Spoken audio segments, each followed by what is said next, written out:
What's up, zombie fans? Mike back here now. I'm back from Florida after some much-needed R&R rest with the fam, poolside, beach. It was wonderful, I ain't gonna lie. But we're not here to talk about that. We're here to talk about Episode 3 of Daryl Dixon, The Walking Dead. I had to get caught back up because I didn't get a chance to do a review for Episode 2. Sorry about that because I was on vacay. But let me tell you, I think it's fair to say the shit has started to hit the fan now for Daryl, as Codron is well behind Daryl, hitting all his little contacts. We find out that he knows Jeanette, and they get to meet. It looks like it was interesting. It's like, I don't know if they met for the first time in person, so I guess like maybe he was like a small henchman in the background, lower tiers, and he basically goes there saying, I'm going to hunt this American for you. I'm not going to give up because, he killed my brother, which we know he didn't kill Codron's brother, but either way, he thinks he did, and so he's hell-bent to find Daryl. Now, there's a few other things I want to talk about tonight in this episode. And first off, I want to talk about the zombie experiments or whatever's going on. Now, we only got to see a little tidbit, and we only ever see just a little bit of it. But tell me that wasn't wild or very, very weird when that zombie was clearly chained to the walls. Now, I know Paris is old and, those walls and the concrete and whatnot. But if you saw what I saw, that thing, after they were doing whatever test, ripped that chain out of each socket of the wall, right? And then just went hell-bent straight into that glass and then, just did a headbutt, and then he started bleeding out or whatever. So, and then the doctor said something about 18 seconds. So I don't know exactly what the hell they're trying to do. Are they trying to create some kind of super zombie? Or are they trying to create something that will kill them? So maybe they get a rage of energy, and then suddenly they go wacko and just go kill themselves. It's very interesting. Jeanette made a comment like, we're making progress, or it was almost like a question, maybe like, are we making progress? And then she said continue after he said like the 18 seconds. So yeah, I want to definitely know more. I can't help but go back to World Beyond, which what atrocity that was. But the very end of that show, when they showed the CDC footage from Jenner, and that female was watching the footage, and then the guy comes in and says something like, I know what you've been doing, shoots her, she turns, and then she gets up super aggressive and shambles quickly, much quicker than any zombie we've ever seen. And that's what I was trying to understand, like, okay, is there some kind of different strain in Europe, or is there something different about the people and their genetics or whatever that maybe causes them to be different? What we've seen so far in this series is that most of the zombies, they shamble about the same speed we would and have the same aggressiveness that we would see over in the Americas or whatever else, at least for all the other shows we've watched. But I want to see more. I want to know, is there something else that's going on? So hopefully we get to it before we get out of this. We only have like 3 episodes left until this little pilot season, I guess, is done. It's getting good ratings on IMDb, and that's another thing I want to split into and talk to. So first, tell me what you thought about the zombie being chained up and getting the super strength and then killing itself or whatever. Yeah, it was pretty wild. But next, the show overall. So tell me what you think real quick. I mean, I really want to know in the comments if you take a moment to, because I'm just not exactly sure where I am at with this show. It's not that I'm not enjoying it. I mean, the cinematography, beautiful. The acting, it's decent at best. It's good, right? I mean, it's what we would expect. The story, I guess the story's just not thrilling me. It's not that it's a bad story. Don't get me wrong. It almost feels like it's right for the setting, and it kind of almost feels right, I guess, for over in Europe and whatnot, between the nuns and this interesting story about Laurent being the kind of like the chosen one or whatever, or at least that's their version of it. But we find out so much more about him tonight as well. So I think I'm on board with this show. It's kind of weird. I guess it's just an odd story. And tonight we kind of delved even deeper into the oddness when we find out that Quinn is still alive. So in episode 2, which I didn't get to review, so it looks like Isabel was with a guy named Quinn. And to get a little bit deeper in the story, it seems Quinn had an affair or something, or maybe prior to him being with Isabel, he was with her sister. I think it was Lizzie, right? And Lizzie is the mother of Laurent, which she's been keeping a total secret, right? She's not told the poor young boy who he really is and where he came from. It is a bit of a tragic story. I mean, the kid is not going to take this well. And from what we could tell towards the end of the episode, he runs out and says, I hate you, when Daryl and Isabel are having kind of like a little spat or whatever, talking about it. I don't know how much of that he overheard, but it sounded like it was enough. Enough to know that maybe who he really comes from. But the fact that I was wondering where this Quinn, like, why show this guy and then have him disappear? And I'll be damned, when he showed up on the screen, part of me wanted to think like, oh, what a coincidence. But then I was thinking, yeah, I mean, this guy seemed like he could have been a resourceful type, and now he's running this like nightclub, burlesque type place. I don't know, total weird freaky town, Paris. I don't know how on board I was. Part of me was thinking, Jesus Lord, I don't know if I could take this every single day. I think I'd rather be out there with the things, okay, with the zombies, than have to endure this on a daily basis. But I guess it's easy to say that until you're starving and on the streets and you're always on the run. You probably would pretty much shack up with anything that was around, even if it was a crazy cult.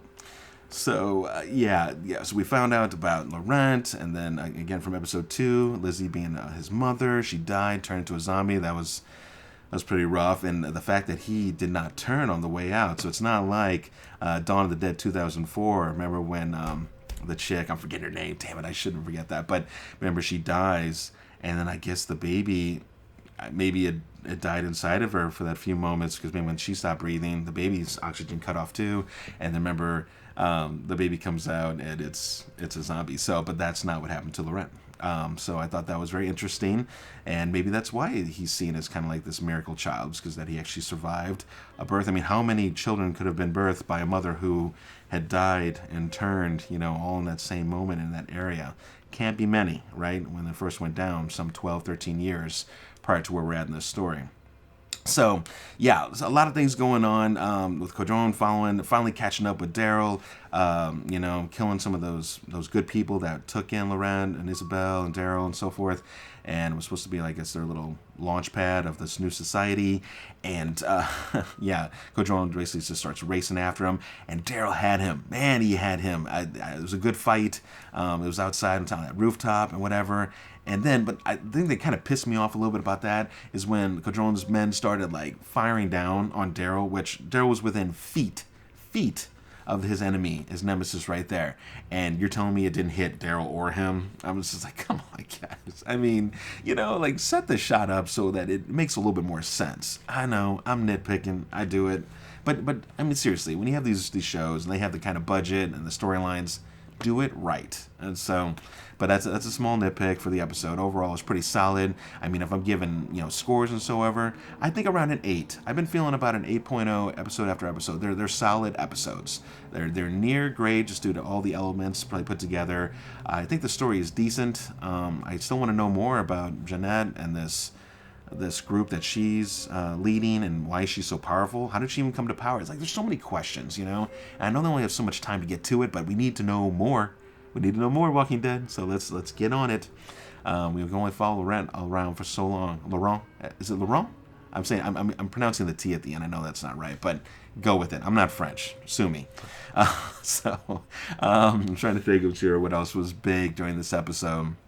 Other than the fact that, I guess, the whole radio thing. Now, I should have hit on this in the very beginning of this conversation, but that was some freaky stuff, right? When they get to the music house or whatever, where they were going to meet Isabel's contact. Supposedly he had a radio. Yeah, he did have a radio, and from the start, this guy was just kind of creepy town, and he speaks a little bit of English or whatever, and he says, do you like music, and then they find the radio, and it's been pretty much jacked with and parts removed, and he's like, oh yeah, I used it for the amplifier, yada yada, do you like music? Takes him in, and he's got the freaking, Dead quartet in there. Actually, it's more than 4, but you know what I'm saying, they're out there just dead and playing instruments, and it was some freaky Circus Clown zombie stuff, like this guy cuckoo gone, and you could tell how pissed Daryl was, and I can only understand why. He's just like, you know what, we're doing things my way, and that's why they continued on to Paris and to meet their new contacts there and to get Laurent where he needed to be. But anyways, I just thought that was a pretty creepy scene. Like I said, this episode 3, it had some weird elements inside of it, but that's almost part of the style, and right, what made it interesting, everything, and then also like the Burlesque Cafe, nightclub, where they're all kind of doing their thing and singing and just having a good old time. I guess this is just their way of coping and moving through the world. I want to know, I guess, if you have the right resources, I mean, being in Europe and whatnot, you could probably find some major stashes of champagne and wine and God knows whatever else. Interesting how it was underneath the city in the catacombs, right, where they had buried so many of the dead from the Black Plague or whatever. That was kind of a cool area to show where they were hanging out. Anyway, so it's like I said, pretty decent episode. Let me know what you think about it overall. I just kind of want to see where this is all going to go and how much more information they're going to give us about these zombie tests. Like, we always just get these little pieces. I'm just like, I want to know more. Like, and actually make some progress for once. Like, we've had enough of these shows. Like, I feel like they need to start making a move. Like, I never really like zombie movies where they try to explain how it happened. I always like the more the mysterious, like maybe if it was outer space, or maybe if it was, you know, something from God, or a bacteria, or whatever it is, you know.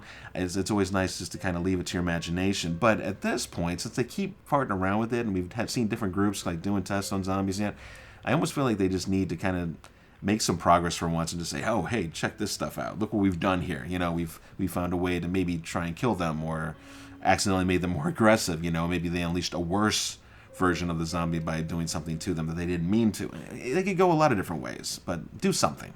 So anyways, I'm Mike here with the ZMAM Show. Hope you enjoyed my little rant on all this. Again, decent show. It'll probably get pilot or greenlit for season 2. It's receiving like an 8+ on IMDb amongst other rating venues. So we're probably going to see a second season with this, as well as like Dead City. I'll be honest, I think I'm almost leaning more like I was enjoying Dead City a bit more, but visually I'm enjoying Daryl Dixon's show a bit more, just because of Europe and the landscapes and whatever, because it's just a beautiful place. Awesome. So other than that, make sure to keep track of my content here. I am going to try and get some stuff out later this year. It won't be ready by Halloween, which is what I wanted to try and do, but I've been lazy and on vacation and stuff like that, so I need to get going and get Dead Nightmare and some other fun just zombie-ish stuff out to you guys soon. So take care, and I'll catch you guys at the next review. See you guys.